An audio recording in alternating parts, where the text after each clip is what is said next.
السلام عليك يا أبا عبد الله السلام عليك يا ابن رسول الله بسم اللہ الرحمن الرحیم۔ ماہ مبارکہ رمضان کے 27ویں دن کے روزے کی دعا۔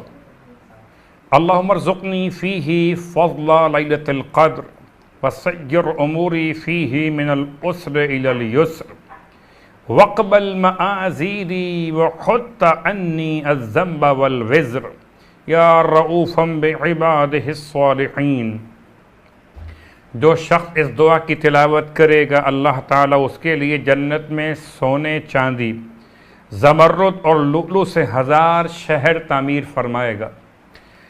27ویں روزے کا ثواب اللہ کے رسول نے اس طرح سے بیان کیا کہ پروردگار عالم تمام مومنین مومنات کی نصرت اور مدد اور 70,000 عریان لوگوں کو لباس پہنانے کا ثواب، میدان جنگ میں 1000 جہاد کرنے والوں کی خدمت کا ثواب اور انبیاء خدا پر نازل ہونے والی ہر کتاب کی تلاوت کا ثواب تم کو عطا فرمائے گا۔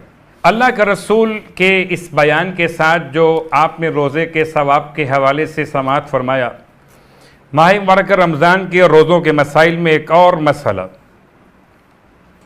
جس دن کے متعلق انسان کو علم نہ ہو کہ رمضان کا آخری دن ہے یا شوال کا پہلا دن، تو اس دن کے روزے کا کیا حکم ہے؟ جواب: انسان کو چاہیے کہ اس دن کا روزہ رکھے، اور اگر دن میں کسی وقت معلوم ہو جائے کہ عید کا چاند نمودار ہو گیا تھا تو فوراً ہی روزہ افطار کر لے۔ ماہ مبارکہ رمضان کی 27ویں رات کے اعمال مولائے متقیان علی ابن ابی طالب علیہ السلام نے ارشاد فرمایا کہ اگر کوئی اس رات میں 4 رکعت نماز 2 رکعت کر کے اس طرح سے پڑھے کہ ہر رکعت میں الحمد کے بعد سورہ توحید اور سورہ ملک دو مرتبہ پڑھے، اگر یہ سورہ یاد نہ ہو تو سورہ توحید 25 مرتبہ پڑھ لے، تو خداوند عالم اس کے اور اس کے ماں باپ کے تمام گناہوں کو معاف فرما دے گا۔ اس رات میں غسل کی بھی تاکید کی گئی۔ رسول خدا صلی اللہ علیہ وآلہ وسلم اس رات میں یہ دعا تلاوت کیا کرتے تھے۔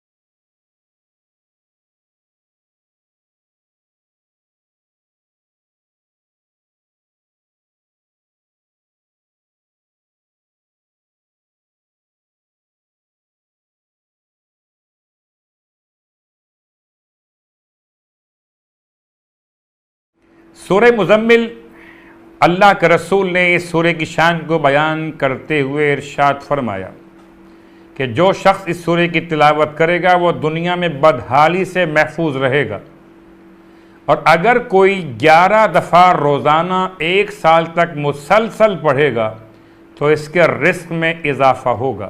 پروردگار سے التماس کہ خدا ہم کو ماہ مبارکہ رمضان کی دعا اور ماہ مبارکہ رمضان کے تلاوت قرآن کا شوق عطا فرمائے۔ والسلام علیکم ورحمۃ اللہ وبرکاتہ۔